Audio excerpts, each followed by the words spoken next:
Lytudiep greets everyone. A new house. A new happiness will become complete. But the unexpected happened. Jame and Diep's house was degraded after the first rain. And what's more bitter is the irresponsible construction of Jame's brother. Is there any conspiracy happening? Let's wait and see today. On a late afternoon, the sky suddenly turned dark, and heavy rain poured down like a curtain of water, soaking the narrow dirt road that led to James and Diep's newly built home. The muddy path became slippery and treacherous. But the two of them, soaked from head to toe, continued to unload the last of their belongings, determined to settle into the place they had dreamed of for so long. Diep had just recovered from a recent illness, and James urged her to stay inside. But she stubbornly helped clean the floor and organize their things despite her weakness. They assembled the bed, set up a few pieces of furniture, and lit a fire in the makeshift stove, hoping the warmth would chase away the damp cold seeping into the walls. James glanced at Diep, her hair still wet from the rain, and wiped a few droplets from her forehead. He sighed and said softly that today had been full of storms, not just in the weather, but in spirit. Diep looked at him and reminded him how much they had already endured together: judgment from others, disapproval from families, social gaps, poverty, and how this storm was just another test. They had come too far to let the rain bring them down, but as the rain continued to pour, James noticed something that made his heart sink: water stains spreading along the base of the walls. Moisture was seeping through the corners of the roof and trickling down the plaster.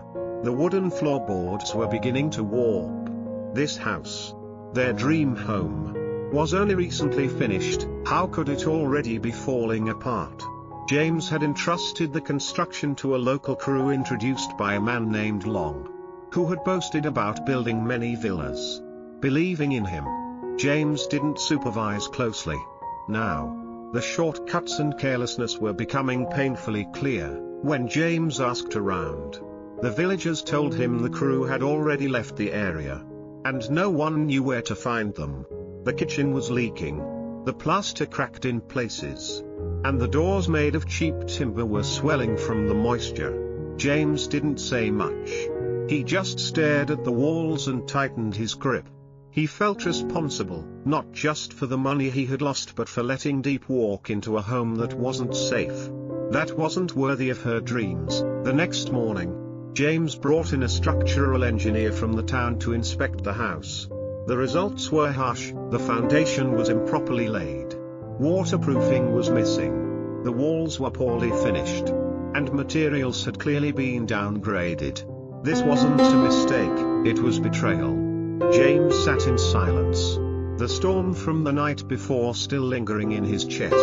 That night, beside the flickering fire, Diep spoke of her dream. She wanted to start her own business, to become independent and strong, not live her life in someone else's shadow. She didn't want to remain poor forever. James listened quietly and then took her hand, promising that once the house was repaired, he would help her build her dream too.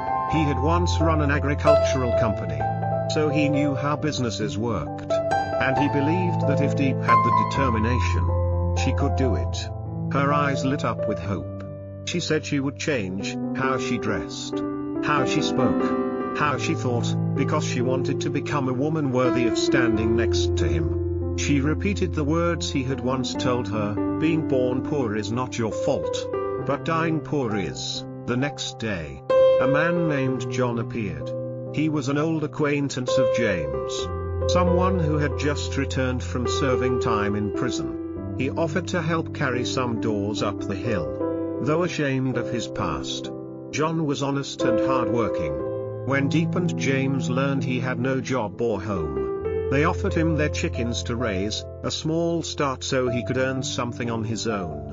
At first, John hesitated, overwhelmed with guilt for past wrongs he had done to Diep. But she smiled gently and told him that everyone makes mistakes.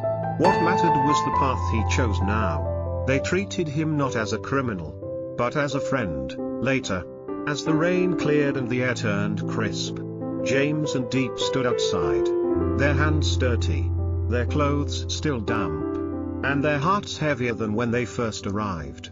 Their house was not what they hoped. It was flawed, cracked, vulnerable. But it was also real, born out of struggle, love, and shared dreams.